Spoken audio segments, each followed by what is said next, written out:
tá? Você sabe como funciona um inventário judicial? Você conhece todas as fases? Sabe como orientar o seu cliente por optar por uma forma ou por outra? Se seria judicial ou extrajudicial? Se seria um arrolamento comum ou um arrolamento sumário?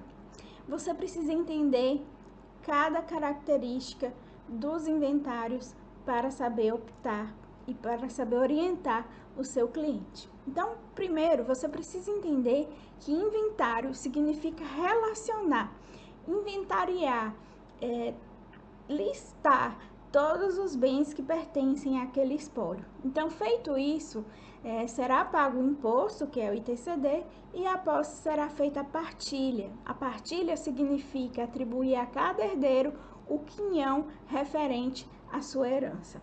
Então, o inventário tem essa finalidade de relacionar e após partilhar o quinhão de cada herdeiro.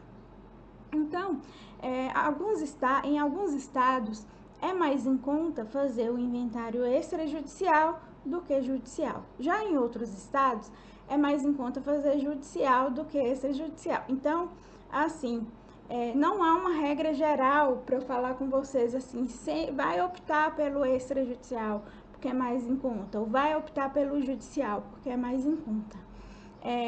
Aqui em Minas Gerais, eu atuo em Minas Gerais, é mais em conta fazer judicial, porém ele é mais demorado. Já eu tive a experiência de conversar com pessoas que moram no sul do país, onde o extrajudicial, além de ser mais rápido, ele é mais barato. Então, para mim, seria o melhor dos mundos. Mas a gente não pode generalizar, porque não são todos os estados do país onde o extrajudicial será mais em conta. Então, sempre que eu atendo o cliente, eu avalio se ele está com pressa, se ele tem condição financeira e se tem consenso. E aí, tendo esses 3 requisitos, eu sempre oriento pelo extrajudicial para ser mais rápido, tá bom? Então, a gente quer aprender como funciona um inventário judicial. Primeiro, para fazer um inventário judicial, você não precisa ter consenso entre os herdeiros, né? Tá briga, não tem nenhum acordo. Existem incapazes, né? O valor ali não dá para fazer, supera o limite de um arrolamento. Então, por exclusão, nós vamos para um inventário judicial. O inventário judicial, você vai fazer um pedido de abertura, e aí nesse pedido de abertura, você vai pedir a nomeação do inventariante. Quando se fala em prazo, no CPC fala no prazo de 2 meses, né? Para poder fazer a abertura do inventário. Mas só que eu oriento as pessoas que a gente troca ideia a prestar atenção na legislação do seu estado a respeito do prazo para o pagamento do ITCMD. Porque na prática, o que aplica multa, o que acaba atrapalhando ali a vida do cliente é realmente o ITCMD. Então, não se preocupe muito, não se atenha a esse prazo de 2 meses para a abertura do inventário. Se atenha ao prazo da legislação aí do estado, dos bens que pertencem ao espólio, sobre o pagamento do ITCMD. Então, vamos passar aqui. Fez o pedido de abertura, no próprio pedido de abertura, você já vai pedir também a nomeação de inventariante. Então, aquela pessoa que está pedindo a abertura do inventário já vai solicitar a nomeação do inventariante. Após a nomeação, o juiz deferindo a nomeação, haverá um compromisso de inventariante. Eu vou mostrar para vocês, na prática, um compromisso de inventariante para vocês visualizarem como ocorre na prática, tá bom? Então, aqui nós temos um termo de compromisso, onde falou que a data, tal, a escrivã, seu cargo compareceu a senhora, aí qualificou, neste ato representado pelo procurador, procuração folhas tal, a quem o juiz deferiu o compromisso na forma da lei, encarregando-a de leal e honradamente exercer o cargo de inventariante dos bens deixados pelo falecimento aceito por ele o compromisso, assim prometeu cumpri-lo e para constar lavrou-se o presente termo que lido e achado conforme vai assinado pelos presentes e dou fé. Então, a gente viu aqui um modelo de termo de nomeação de inventariante. Após a questão da pandemia, desculpa, e com o processo judicial, desde que tornou-se judicial os processos, eu não tenho visto na prática mais esse termo de compromisso. Geralmente no despacho inicial, onde o juiz pede a juntada dos documentos necessários e nomeia o inventariante, ele dispensa o termo de compromisso, trazendo aquele despacho a força de termo de compromisso. Então, ele dispensa para que não seja necessário esse inventariante ir até o fórum assinar pessoalmente. Então, desde que está aí com a pandemia e processos eletrônicos, eu tenho visto que os juízes têm dispensado o termo de compromisso onde o inventariante vai lá e assina. Ele defere a nomeação e no próprio despacho já põe força de termo de compromisso, entendido? Então, esse inventariante nomeado, ele vai lá, presta o compromisso, e aí ele tem 20 dias para prestar as primeiras declarações. Nessas primeiras declarações é onde o inventariante tem a oportunidade de falar ali todos os bens que ele tem conhecimento, né? Geralmente o inventariante ele está ali na posse dos bens, ele vai relacionar tudo que cabe ali naquele espólio. Feito essas primeiras declarações, o juiz mandará citar os demais herdeiros para que eles se habilitem ali no processo. Feita essa habilitação, eles têm um prazo para impugnar as primeiras declarações. Então, imagine que o herdeiro se habilitou e viu lá que um determinado bem que o inventariante colocou um valor que ele não concorda. Então, ele vai lá e manifesta, né, ele faz a impugnação ali das primeiras declarações e fala que ele não concorda com o valor dos bens. Se ele não concordar, o juiz provavelmente vai nomear um perito para avaliar aqueles bens em que não houve a concordância sobre o valor. Então, nessa impugnação, nesse momento de impugnação, é um momento que os herdeiros têm para trazer à colação algum bem que o inventariante deixou de mencionar ali nas primeiras declarações. Então, é um momento que os herdeiros têm para fazer as suas próprias declarações. Então, ele sabe que tem um bem que está com outro herdeiro e não foi mencionado pelo inventariante, é o momento que ele tem de informar isso. Então, fez lá as impugnações, trouxe as colações e aí depois todo mundo concordou sobre o acervo e só que nesse caso aí, vamos incluir um herdeiro menor.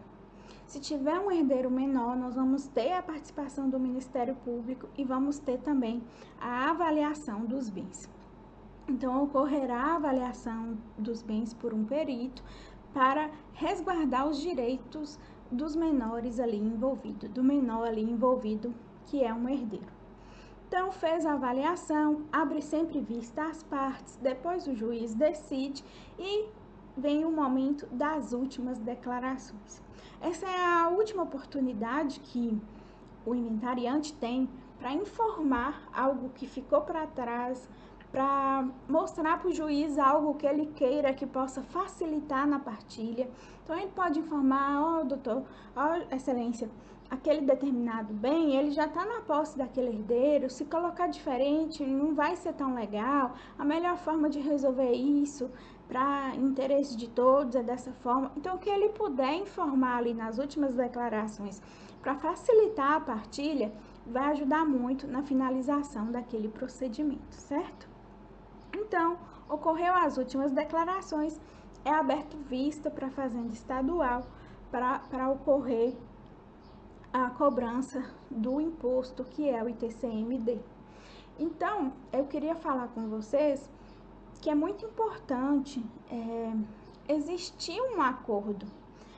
Se você está ali naquele inventário que só tem briga e que só está postergando o pagamento do ITCD, você precisa orientar seu cliente que existe multa e juro no pagamento do ITCD. E quanto mais tempo vai passando, mais o Estado vai comendo um pedaço da herança e o que acaba prejudicando todos os herdeiros que estão ali brigando. Então, muito importante tentar levar para um acordo, tentar resolver da melhor forma e evitar que esse inventário se perdure por anos e anos na justiça, tá bom? Então, houve a concordância ali do valor que a Fazenda Pública determinou pelos bens, vai ter a sentença e o pagamento do imposto. Pagou-se o imposto, haverá a expedição da partilha através do formal de partilha. Então, o juiz vai decidir como que vai dividir os bens e vai ter ali a expedição do formal de partilha. Então, eu trouxe aqui para vocês um cenário geral de como funciona um inventário, como funciona desde o início, com requerimento, a nomeação do inventariante, o compromisso do inventariante, as primeiras declarações, onde ele fala a relação dos bens, né? Após a nomeação de inventariante, ele tem 20 dias para apresentar essas primeiras declarações, ocorrem as citações dos demais herdeiros. Então, aqui nesse ponto, queria te dar uma dica prática para você que já sabe quem são os herdeiros e que quer já deixar, quando você for distribuir essas primeiras declarações, né, o requerimento de abertura, você já habilita ali, já insere quem são os herdeiros, porque ali facilita que o juiz, com um clique só, ele já faça essa citação e não precise que esse inventário vá para a secretaria, para depois a secretaria cadastrar e fazer essas citações. Então, isso pode fazer com que você ganhe tempo processual. Então, depois das citações, tem-se um prazo para impugnar as primeiras declarações, para trazer à colação algo que não foi informado pelo inventariante.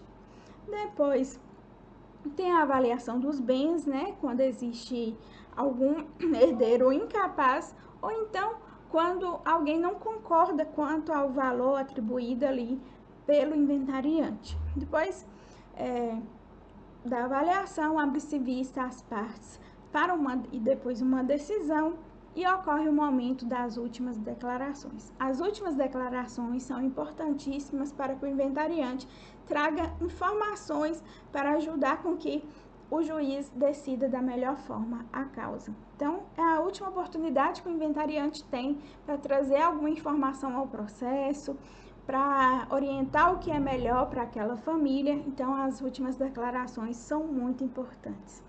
Após, haverá a vista para a Fazenda Pública para o pagamento do imposto. Pagou o imposto, tem a sentença e depois vai para a parte da partilha. Após a partilha, e passando o prazo e transitado em julgado, haverá a expedição do formal de partilha, e o formal de partilha é o documento necessário para que os herdeiros levem até o cartório de registro de imóveis e faça a transferência de imóveis, leve até o banco e transfira valores, ao Detran, à junta comercial.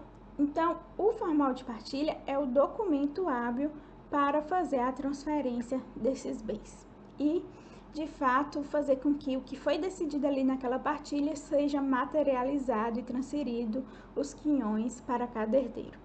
Então, nós fizemos esse estudo do inventário judicial. Agora vocês entendem como funciona um inventário judicial, todas as fases do início ao fim, o que pode facilitar muito o entendimento de saber, aquele inventário que já está em andamento, falta então tal coisa, porque já está em determinada fase. Então, vocês já conseguem agora visualizar melhor em qual fase vocês estão. Então, se você gostou desse vídeo, eu peço que compartilhem, inscreva-se no nosso canal, dê o joinha aí para curtir o nosso vídeo, deixe algum comentário, caso tenha ficado alguma dúvida, se gostou do vídeo, deixe um comentário também.